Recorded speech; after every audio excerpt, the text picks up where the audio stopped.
pembentukan kolagen di dalam tubuh kita. Ya, nah kolagen ini ya sangat efektif ya untuk tubuh, terutama untuk kekuatan tulang. Ya, kenapa? Karena kolagen di dalam tubuh kita itu ibarat lem. Ya, kolagen itu di dalam tubuh ibarat lem yang bisa melem, ya, menyatukan, menguatkan apa yang kita konsumsi untuk kekuatan tulang. Biasanya kan untuk tulang, ya, itu dia perlu mineral, perlu vitamin dan lain sebagainya yang kita konsumsi dari asupan-asupan yang biasa kita makan. Ya, tapi pada saat kolagennya ini menurun, makanan vitamin, mineral, kalsium, fosfor, magnesium, ya, vitamin C dan lain sebagainya yang kita konsumsi, ya, itu tidak bisa diserap sempurna kalau tidak ada kolagen ini. Ya, maka kadang-kadang, ya, minum susu kalsium dan lain sebagainya, kalau untuk orang osteoporosis, ya, kalau kadang-kadang dibilang sudah terlambat, ya, sudah rusak begitu. Kenapa? Karena sebenarnya kuncinya bukan salah dari susunya, bukan salah dari vitamin dan mineralnya, ya, kolagen kita ya dicukupi dulu, ya, supaya dia bisa ngikat vitamin mineral tadi, ya, supaya bisa mendukung kekuatan tulang, ya. Nah, kita bisa memanfaatkan Zeller, ya, karena Zeller ini dia terbuat dari oligopeptida, ya, satu ikatan peptida yang mudah diserap oleh tubuh.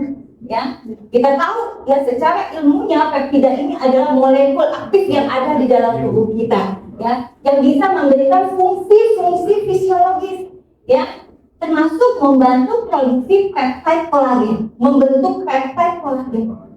Ya, maka jangan heran ya buat kita waktu minum Zeller tujuannya mungkin tadinya kolesterolnya terlalu tinggi, ya, sudah normal, ternyata sendinya yang mulai kaku udah lentur, udah elastis. Ya, ada orang yang punya masalah kesehatan lain minum Zeller, sehat, kesehatan, masalah kista dan lain sebagainya, ya, ternyata dia punya tulang keropos, kepala tulangnya jadi bagus, ya, karena ada hubungannya dengan terjadinya peningkatan produksi peptide kolagen tadi, perbaikan sel tulang, ya. Oke, ya.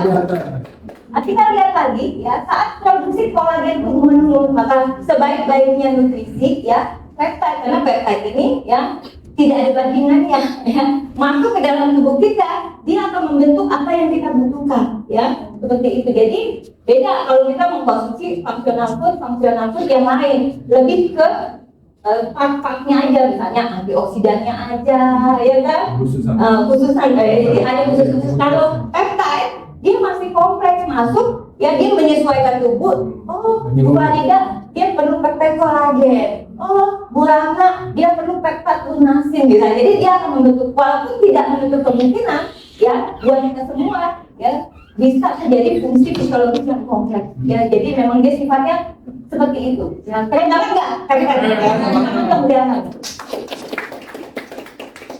Fakta seputar peptida, ya, jadi peptida ini sejak 20 sampai 30 tahun sekarang ini ya sudah menjadi literasi para ahli ya untuk mengangkat peptida sebagai pengganti pengobatan. Ya, bahkan banyak obat-obat yang digunakan saat ini itu berbasis pada ilmu peptida. Ya, keren ya.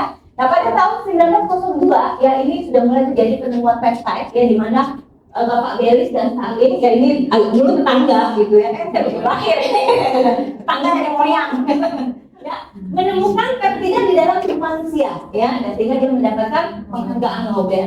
Lalu tahun 1921 sebenarnya itu ada penemuan peptida insulin, ya, sehingga ini bisa membantu orang-orang yang punya penyakit jadi manis, diabetes jadi sehat, ya, dan itu terus digali. Nah, peptida ini adalah sejenis bioaktif ya yang memiliki banyak fungsi dalam tubuh, dan September tahun 2003 sudah mulai muncul ratusan jenis peptida yang bisa ditemukan ya dan memiliki fungsi fisiologis yang kompleks, ya, seperti itu.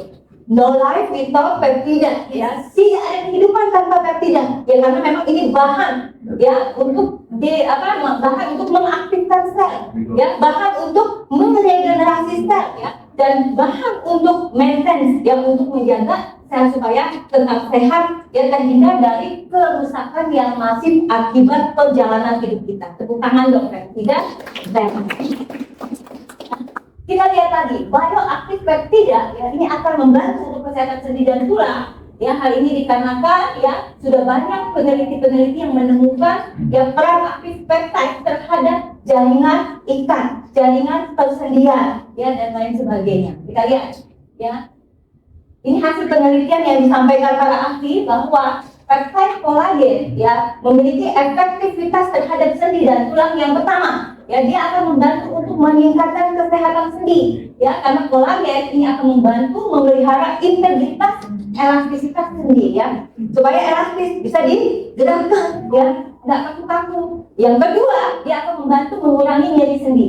Ya, buat kita yang sudah mulai mengalami nyeri-nyeri pada persendian, kaku-kaku pada persendian, ya, cepet-cepet minum jangan, jari-jari udah kaku, bahkan ada jari yang sudah mulai terkunci susah balik gitu, ya.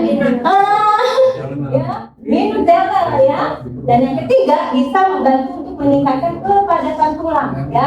Osteoporosis tadi penurunan kepadatan tulang, ya, dengan kita minum peptide kolagen dan delman ini maka membantu untuk memperbaiki kepadatan tulang dan juga memperbaiki kerusakan tulang, ya. Kenapa tulang kita rusak? Terjadi inflamasi, ya, peradangan. Nah, peradangan ini bisa dari misalnya kolesterol yang berlebihan, dari gula yang berlebihan, ya, stres yang berlebihan. Jadi semua yang berlebihan bisa mengakibatkan inflamasi. Masih ingat nggak yang waktu pertama kali kita ada fertilization? Peptide lunasin, ya. Peptide lunasin ini adalah satu jenis peptide yang berfungsi untuk memperbaiki inflamasi di dalam tubuh. Tepuk tangan sekali lagi buat ya. Makanya orang-orang yang punya masalah-masalah inflamasi tadi, kolesterol berlebihan, kencing manis berlebihan, ya, autoimun berlebihan, gitu ya, asam urat berlebihan, inflamasi semua, ya. Kenapa? Terbantu kesehatannya karena ada manfaat peptide lunasin. Nah, yang kelima, ya, dia bisa membantu meningkatkan fleksibilitas tendon dan ligamen. Ya, ingat jaringan yang di sekitar sendi, ya, itu tendon, supaya kita bisa kuat, ya, dapat dibentuk dengan kita konsumsi peptide kolagen. Lalu yang keenam, dia bisa membantu mengurangi resiko cedera pada saat olahraga, ya, karena bantalan sendi kita sudah disehatkan, ya, bantalan tendon kita, ya, kekuatan jaringan sekitar dengkul kita dan lain sebagainya dikuatkan, jadi tidak mudah ya, mengurangi rasa sakit pada punggung bawah, ya, suka sakit-sakit di sini, ya, suka sakit di sini, ini mesti konsultasi khusus. Itu lain, ya. Sakitnya sakit di bayar, ya, sakit punggung, terus juga meningkatkan mobilitas, ya, yang tadi sudah terbatas aktivitasnya karena sendi sudah mulai bermasalah. Kalau dipanggil bisa bergerak aktivitas kemana-mana, ya, karena sendi ini fungsinya untuk digerakkan, ya. Kalau terhambat berarti sudah terganggu mobilitasnya. Nah, ini penelitiannya, ya, jadi banyak riset-risetnya, ya, kita menggunakan banyak jurnal, tentunya jurnal yang memang diakui, ya, oleh para praktisi kesehatan, salah satunya National Library of Medicine, itu juga ada PMC dan lain sebagainya, ya. Ini disebutkan bahwa bioaktif kolagen peptide ini sangat bagus, ya, dikonsumsi buat orang yang sudah mengalami masalah pada area tersebut. Oh ya, mau lihat, ya, silakan MBTI, ya, jadi ini, ya.